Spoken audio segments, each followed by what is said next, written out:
Here we want to find the limit as x approaches infinity of square root of x squared plus 1. So we have the limit as x approaches infinity of the square root of x squared plus 1. So we want to factor out an x squared.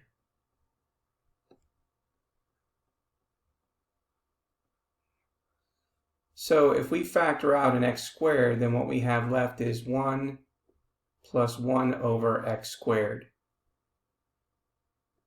And now we can factor out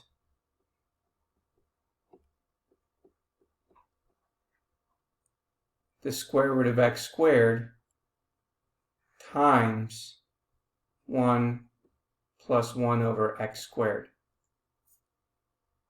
Okay, now we need to focus on the square root of x squared.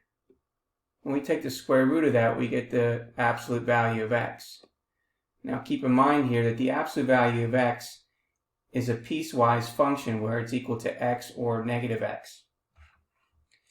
If it's x, that means that x is greater than or equal to 0. If it's negative x, that means x is less than 0.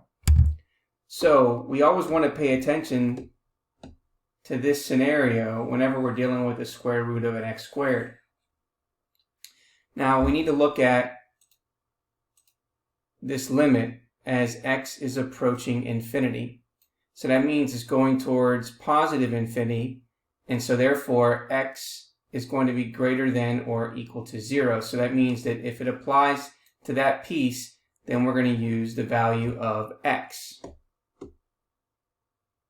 So let's go ahead and write this now. So this becomes the limit as x approaches infinity, and that becomes the absolute value of x times the square root of 1 plus 1 over x squared.